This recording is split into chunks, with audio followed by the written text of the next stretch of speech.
There was a time this was expected. A time winning was the only measure of success for Tiger Woods. A time his name atop the leaderboard on Sunday at a major championship meant everyone else was playing for second, whether they admitted it or not. And some did admit it, frankly. But it still made for a good story back then, still captured everyone's attention, even those who didn't care for the game of golf or its treasured traditions, and, above all, it kept everyone clamoring for more. So, when the time came Sunday, and that familiar name wasn't just prowling in the final round of a major championship, Tiger Woods was leading the British Open, playing the back nine, no less. The reaction was understandable. Is this the year 2000? NBC golf announcer Don Hicks asked rhetorically, as Woods dazzled viewers with a flash of his old swashbuckling self, taking a violent swing out of a fairway bunker on the 10th hole at crusty old Carnoustie, the recoil enough to make even my back wince. The answer would come soon enough, as things tend to do these days. British Open final results. Of course it's not the year 2000. It's 2018, and a lot of things have changed, not the least of which is the intimidation factor that used to be an essential part of Tiger Woods' game. He'd wear his Sunday red, and more often than not, the rest of the golfers in contention would trip over themselves trying to get out of the way of the charging bull. Not so anymore, as 35-year-old Italian Francesco Molinari reminded us all Sunday, claiming the claret jug with a flawless finish, playing the final 36 holes without dropping a single stroke, to go the weekend bogey-free. It's unthinkable, to be honest, he told reporters after his final round 69 on Sunday, ignoring the crowds and the commotion that comes with playing alongside Woods. Not the same guy. Molinari politely referred to all that as a challenge, but whatever it was, he was up for it, continuing a white-hot roll this summer. Molinari boasts 3 wins and 2 runner-up finishes in his last 6 starts, including a runaway triumph at Woods' own Quicken Loans National event in Washington, D.C. in June. So, while this was the first major title of his career, and the first for his country at the Open Championship, it certainly was no fluke for Molinari, who climbed to 6th in the world rankings with Sunday's victory. Yet it's also no fluke that we all tuned in to watch.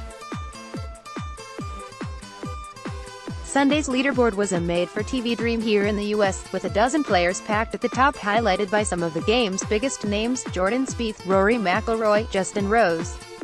Yet even they would tell you Woods' mere presence, he led the tournament for less than a half hour, changed the dynamics, and perhaps upped the ante. I've always wanted to battle it out in a major with Tiger.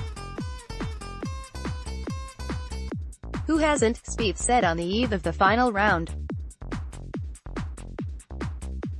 It's kind of a dream come true just to have the opportunity. McIlroy was quick to note that this is a different version of the cat, not the Tiger that Phil Mickelson and Ernie Els and those guys had to deal with more than a decade ago. But he's right there, McIlroy told reporters. He's getting himself in the mix, and however it plays out in the end, he added, it's still great to have him back. It's still great for golf, that's undeniably true, no matter what you think of his return. The last time Woods owned a piece of the lead on Sunday at a major was 2011 at the Masters. The last time he won one was 2008, when he outlasted Rocco Mediate to win a U.S. Open playoff at Torrey Pines, playing 91 holes on a broken leg and a torn ACL. He had surgery 2 days later, and his health and personal life continued to fall apart from there. A year ago, he was a bleary-eyed mess, found asleep behind the wheel of his car near his home in Florida before entering rehab to battle an addiction to painkillers. Even after he'd regained his footing emotionally, Woods admitted last fall his playing career might be over after multiple back surgeries and a spinal fusion. I just didn't know if I would ever be able to do it again, he said last month. Such a great feeling, which is why what he did this week in Scotland mattered. No matter how ticked off he was at himself when it was over, lamenting that 3-iron off the tee at no. 11, a couple handcuffed shots out of the rough and a flop shot at 12 that flopped, among other things.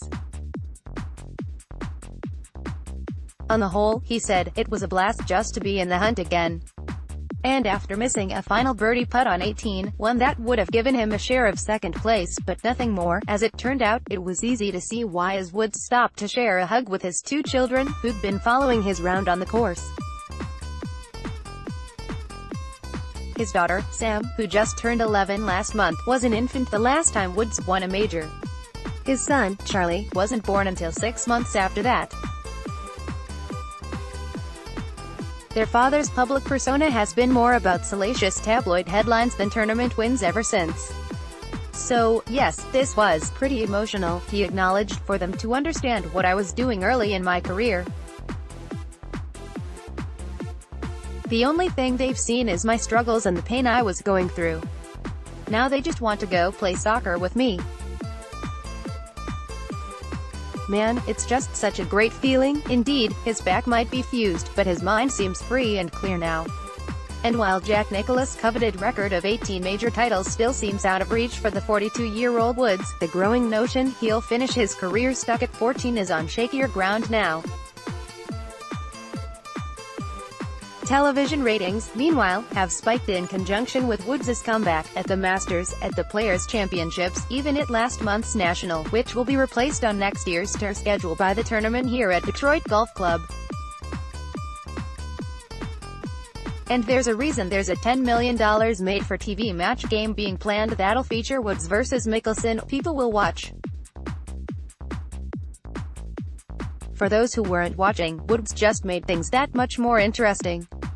The PGA Championship is 3 weeks away, but this British Open result means he gets another tune-up at the World Golf Championship event the week before the PGA.